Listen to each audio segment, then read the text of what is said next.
जय जगन्नाथ नमस्कार welcome to RB teacher support मु राधा सर आपण सामने नुआ टॉपिक नुआ video.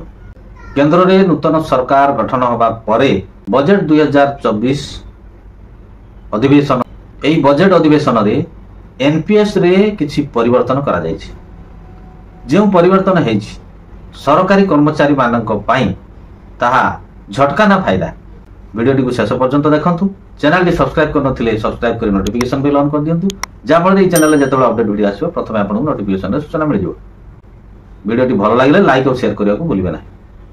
NPS national pension scheme नियम रे बजेट 2024-25 रे केंद्र सरकार किछि परिवर्तन करिसथि। कोन परिवर्तन करा जायछि आपण माने भलो भाबरे जानिछथि। एनपीएस रे गोटे एम्प्लॉई शेयर अछि आ गोटे एम्प्लॉयर शेयर अछि। एम्प्लॉयर शेयर ता होछि गवर्नमेंट जो परसेंटेज कंट्रीब्यूशन देई थांती। एम्प्लॉई शेयर कोन होछि ना जोटा आम दरमार कटि थाए। तो सही एनपीएस रो एम्प्लॉई शेयर 10% हिसाब रे आम दरमार कटे एवं एम्प्लॉयर शेयर हिसाब रे गवर्नमेंट 14% देई थांती।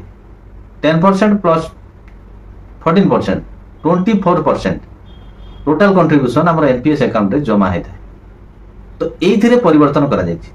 कोन परिवर्तन करा जायछि ना हमर जो एम्प्लॉइज कंट्रीब्यूशन 10% थिला सेटा को 14% करा जायछि। ता माने वर्तमान employees share 14% employer share 14% total 28% NPS रे डिपॉजिट हबो। तो एथिरे लाभ कोन अछि क्षति कोन अछि ए विषय रे हमें डिटेल्स आलोचना करबा। गोटे एग्जांपल नबा मन करंतो आपनकर दरमा बेसिक और डीएमसी की 30,000 हेतु एनपीएस डिडक्शन हेउथला केते ना 10% 30,000 10% जे 3,000 वर्तमान एनपीएस डिडक्शन हो 14% ताले 30,000 14% जे केते 4,200। तो यार अर्थ आपनकर दरमार अधिका 1200 टंका एबे कटिबो। एम्प्लॉयर शेयर रे किछि परिवर्तन करा गला नै जो 14% थिला सेही 14% रहिछि। ये जगह रे आम पई असुविधा कोन हला असुविधा या हला जे हमर 10% जोटा कटुथला सेटा 14% कटिला हम दरमार कटिबो। वर्तमान महंगा स्थिति जहाँ अच्छी इन्फ्लेशन रेट जहाँ अच्छी आमे साधारणतः दरमारे परिवार प्रतिपोषण करथांती सेथिरु अधिक आउरी 4% आम दरमारु कटिଯିवो। तेणु आम दरमारे आमे जहाँ परिवार चलाउथिले सेथिरे हमको असुविधा देखा दबार संभावना अछि।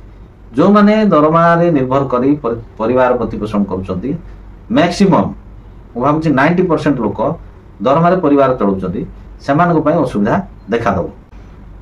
जदि आम भविष्य कथा चिंता करबा एनपीएस से आमर जेते अधिक टंका डिपॉजिट हबो सेही अनुसार आमर कंट्रीब्यूशन परिमाण सेते अधिक हबो एवं जेते बेले आमे अवसर नबा रिटायरमेंट करबा सेते बेले हमकु मध्ये रिटर्न अधिका मिलिबो। किंतु आमे समस्त हो मिडिल क्लास रो लोक आमर परिवार प्रतिपोषण करबा पई जो बजेट सेथिरे निश्चित भाव में असुविधा देखा दब। कहीं अधिक परिमाण रे एनपीएस रे कटि गले आम दरमार नेट परिमाणटा कमिजिव। तेणु आमको सेटा गोटे असुविधा देखा दब। आम जानी एनपीएस कंट्रीब्यूशन रे जो मैचिंग है कि जो डिपॉजिट होता है रिटायरमेंट समय जी टंका कंट्रीब्यूशन होती 60% आपण लमसम आकार दे नहीं पारे और 40% जमा रोटा कि परवर्ती पर्यायर मासिक पेंशन आकार में मिल। नूतन बजेट रे एनपीएस नियम परिवर्तन द्वारा जो माने अधिक दिन चाकरी करिवे बा जो माने अधिक दिन चाकरी करिवार अछि सेही माने ही लाभवान हेबे। केमिति लाभवान हेबे गोटे एग्जांपल देखि नबा। मन करंतु जने 30 वर्ष चाकरी करिवो तांकर बेसिक प्लस डीए हे कि मन करंतु 50,000 टंका होछि ताले एनपीएस कटिबो केते ना 14% 7,000 टंका। एनपीएस एम्प्लॉयर शेयर केते 14% से 7,000 मोट होछि मासिक 14,000 टंका तांकर डिपॉजिट हो। वर्ष रे केते डिपॉजिट हो ना 1,68,000 टंका डिपॉजिट हो। 30 वर्ष रे मोट डिपॉजिट हो केते ना 50,40,000 टंका।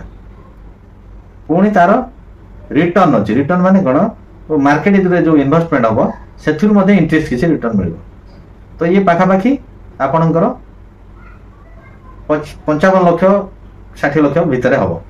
तो आमे धरि नबा एथि 50,40,000 टंका आमे धरि हिसाब करबा रिटायरमेंट बेले 60% लमसम ताको रिटर्न मिलिबो। तो ये 50,40,000 टंका 60% 30,24,000 टंका संगे संगे से उड्रो कर पारिबे। आउ 40% माने 20,16,000 टंका तांकर जमा रहबो। यह मार्केट लिंक्ड एनुइटी शेयर रे इन्वेस्ट करा जिवो सेथिर मिलुथिबा रिटर्न अनुसार से पेंशन पाई चलिए।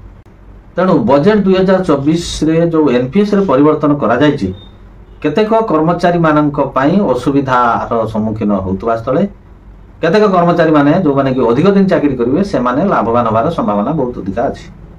आशा करे वीडियोटी आपण मानक पई इन्फॉर्मेटिव हेतिबो।